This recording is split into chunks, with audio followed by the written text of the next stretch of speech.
Cuando hablamos de la materia de Bretaña, nos referimos a aquellos textos escritos durante la Edad Media que tratan las tradiciones e historias legendarias de las Islas Británicas y de Bretaña, en los que destacan el rey Arturo y los caballeros de la Mesa Redonda, aunque también nos encontramos con las historias del rey Lear, Sir Gawain el Caballero Verde, etc.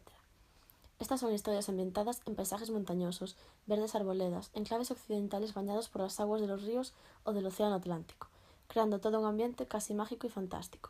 Comúnmente se cree que esta historia legendaria de la materia de Bretaña fue creada para que sirviese como base del patriotismo mitológico de la isla, pero con el paso del tiempo acabó abarcando todo el espacio geográfico de la costa atlántica europea. Son sobradamente conocidos por todos nombres como los del rey Arturo, el mago Merlín, la reina Ginebra, la espada Excalibur, elementos que forman parte del imaginario colectivo de la literatura europea, y es que el ciclo artúrico es la parte más conocida de esta materia, y por eso haremos un pequeño recorrido histórico del mito hasta la actualidad, viendo su reflejo en las distintas artes. Dentro del ciclo artúrico se cuentan dos historias entrelazadas. Por una parte, aquellas que nos hablan de una Camelot utópica, regia, virtuosa y caballeresca, y por otra parte nos encontramos las historias de la búsqueda del Santo Grial, el mito legendario cristianizado. Lo que nosotros conocemos como el rey Arturo es el resultado de una leyenda que se ha ido formando con el transcurrir de los siglos. Las primeras noticias que tenemos sobre un posible rey Arturo son del siglo VI, noticias dispersas de algunos cronistas que escriben en latín, pero no nos hablan de Arturo, sino de un personaje casi heroico, un guerrero ejemplar. Los textos medievales y de épocas tan tempranas desaparecen con mucha facilidad, y no tenemos testimonios continuos, hay una información intermitente y hay que esperar hasta el siglo IX para que el historiador Nennius realice su Historia Britonum y nos hable ya de un caudillo militar llamado Arturo. Por tanto, vemos como 300 años ya han sido suficientes para dejar atrás el mito y conformar la leyenda. Gran Bretaña era una zona que difícilmente llegó a ser romanizada.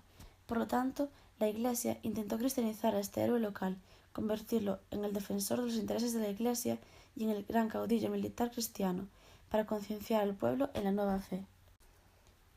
Pero al hablar de la materia de Bretaña, el nombre de Geoffrey de Monmouth no nos puede pasar desapercibido, ya que este clérigo galés de comienzos del siglo XII fue el gran historiador del rey Arturo. La obra que nos interesa es La historia de los reyes de Britania, ya que con ella Geoffrey de Monmouth da comienzo a la gran fama de Arturo. Este es además el primer autor en hablar de él como un rey, ya que le dan lugar dentro de la sucesión de los reyes de Britania, una cronología precisa justo después de Uther Pendragon, proporcionándole cierta verosimilitud de la leyenda, aunque realmente sabemos que no existió un rey británico llamado Arturo. Geoffrey de Monmouth fue quien definió y configuró los rasgos principales del rey Arturo, presentándolo como el monarca ideal, tanto en el ámbito bélico como en el moral, el rey bretón que defendió su patria contra los invasores sajones en el siglo VI, vencedor del paganismo e impulsor de un imperio cristiano en las Islas Británicas. De Monmouth también revisó las antiguas tradiciones galesas sobre Merlín y profundizó en la figura del mago, al que le dedica varias obras, como por ejemplo las profecías de Merlín o la vida de Merlín. Otros personajes que también define son Lancelot, Ginebra o Morgana. Este mundo de caballeros errantes, paisajes utópicos y bellas damas perdió auge tras la Edad Media, aunque recordemos que esta temática está parodiada en el Quijote. Con el paso de los siglos se vivió un resurgir medievalesco en la Inglaterra victoriana imperial. En esta recuperación influyeron, por una parte, los victorianos, escritores, pintores, críticos, etc., que se decantaban más por un criterio académico, y por otra parte, los prerrafaelitas, artistas que mostraban un mayor interés por la recuperación de las temáticas medievales y fantásticas. Algunos escritores marcaron el renacimiento del mundo artúrico, como por ejemplo Sir Walter Scott, que a pesar de no escribir sobre el rey Arturo, sí que inició un clima de simpatías hacia la Edad Media e inventó la novela histórica. Posiblemente su obra más importante fue Ivanhoe, alrededor del 1818, una novela que encierra todos los tópicos medievalescos: castillos, bosques, sajones, torneos, un rey que vuelve a palacio tras la lucha, todos los temas que suscitan un gran interés por la Edad Media. El poeta Alfred Tennyson, el favorito de la reina Victoria, fue quien reintrodujo el mundo artúrico en Inglaterra de manera definitiva, a través de una serie de poemas breves, Los idilios del rey. Estuvo trabajando durante toda su vida esta temática y fue el gran redescubridor de Thomas Malory, quien había sido el autor de La muerte de Arturo en el siglo XV, una de las obras más importantes de temática artúrica. Malory ha sido siempre un autor de referencia en este ámbito, y tiempo después, a finales del siglo XX, otros escritores como John Steinbeck, autor de Las uvas de la ira, también se sintió cautivado por su obra y escribió una novela llamada Los hechos del rey Arturo y sus nobles caballeros. Los victorianos, como el poeta ya mencionado Alfred Tennyson, mostraban un mayor interés por la moral, y en cuanto a esta temática artúrica, compartían la idea de que la reina Ginebra había sido la causante de la caída del mundo idílico que en su momento fue Camelot, la figura femenina como la personificación de todos los males del reino. En contraposición, para los artistas prerrafaelitas como William Morris, Edward Burne-Jones o Dante Gabriel Rossetti, Ginebra habría sido una mujer desdichada, que a pesar de estar enamorada del caballero Lancelot, permaneció casada con Arturo por honor. En general, las obras prerrafaelitas consiguen combinar el aura melancólico y de fortaleza de las figuras femeninas, incluso de seducción. La época victoriana es también una época de interés por la moral y la educación. Los jóvenes deben ser educados en el deporte y en la ética. Un momento en el que es muy importante el culto de los héroes, y en la literatura artúrica los jóvenes encuentran ejemplos atractivos.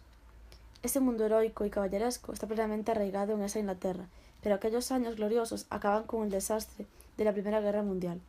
La cartelería británica quiso explotar al máximo este mensaje, y Reino Unido usó esta imagen para animar a los jóvenes a la lucha en la Primera Guerra Mundial, como caballeros medievales que se enfrentan al dragón. Ahora, centrándonos en las literaturas peninsulares y en concreto en la gallega, tras la literatura medieval, la materia artúrica fue recuperada en el Resurgimiento por Pondal y Murguía.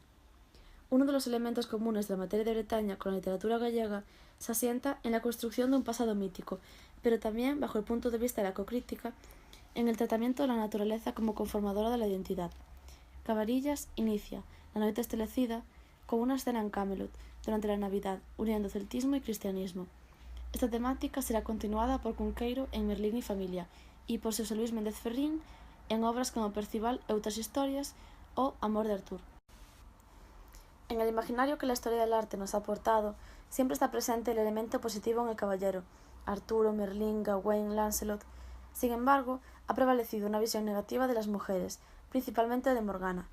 Sin ir más lejos, la adaptación que Disney hace de la novela del inglés Terence Humbury White, El libro de Merlín, transmite a los niños esta visión del mito. Por una parte, el Merlín anciano, entrañable, sabio, y el joven y valeroso Arturo.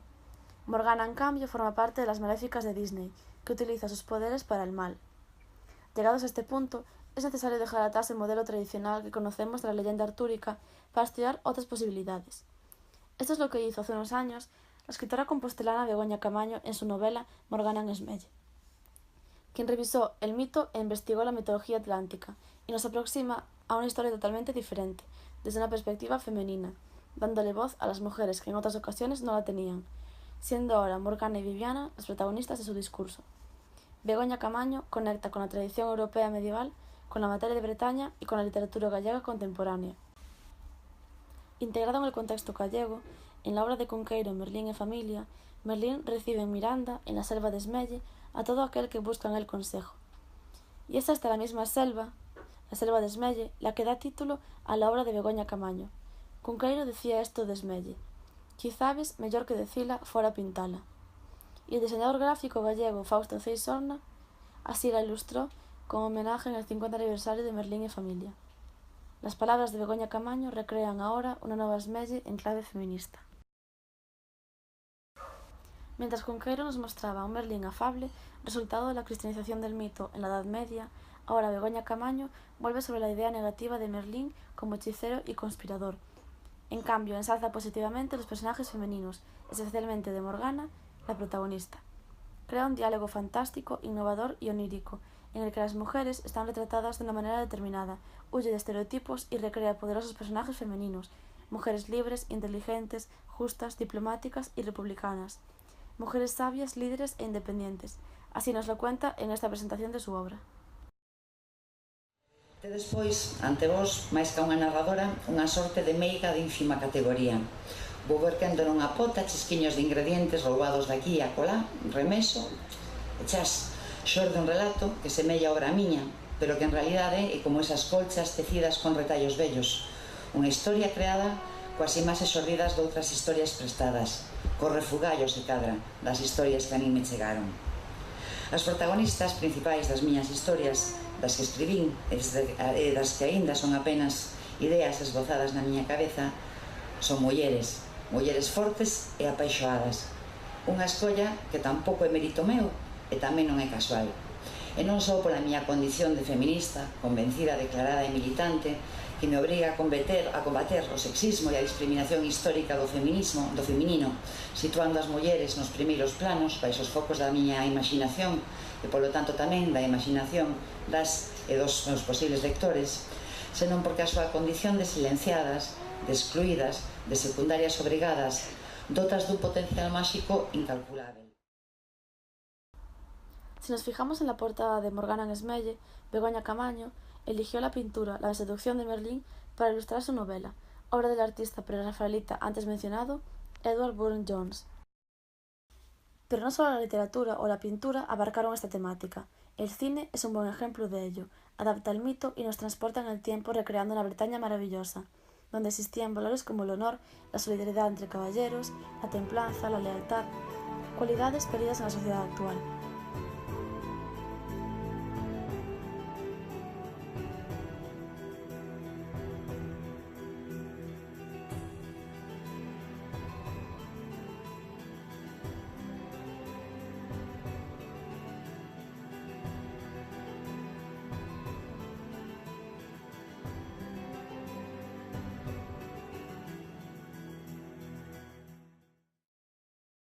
Este trasfondo épico de la materia de Bretaña no deja de ser el que encontramos en El Señor de los Anillos de Tolkien, quien se sintió muy atraído a lo largo de toda su vida por la temática artúrica, y eso también lo vemos bien representado en su versión cinematográfica. El americano Mark Twain también tomó como modelo la obra de Malory para escribir su novela Un Yankee en la corte del rey Arturo, llevada al cine en el año 1949. En este mundo podemos encontrar infinidad de ejemplos, como el filme El primer caballero, del año 95, El rey Arturo, del 2004, o Merlín el encantador, la versión animada de Disney de la temática artúrica. Attends, regarde bien, ça va t'amuser.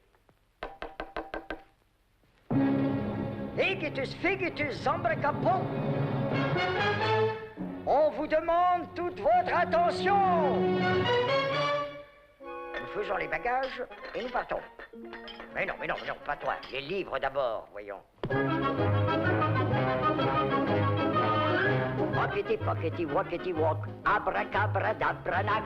Et voilà, ainsi plus petit, vous tiendrez tous dans mon... Para finalizar, en el ámbito musical, también conocemos ejemplos de artistas que tomaron las leyendas de Bretaña para componer sus piezas. En música clásica, Wagner se dejó influir por el mundo caballeresco. Oyendo en el otro extremo, Rick Wakeman, teclista británico de la banda de rock progresivo Yes, dedicó su tercer álbum en solitario, Mitos y leyendas del rey Arturo y los caballeros de la tabla redonda, a esta temática, apoyado por un show total, extravagantes bailes, patinaje sobre hielo, su banda de rock, una orquesta, 2 coros, etc.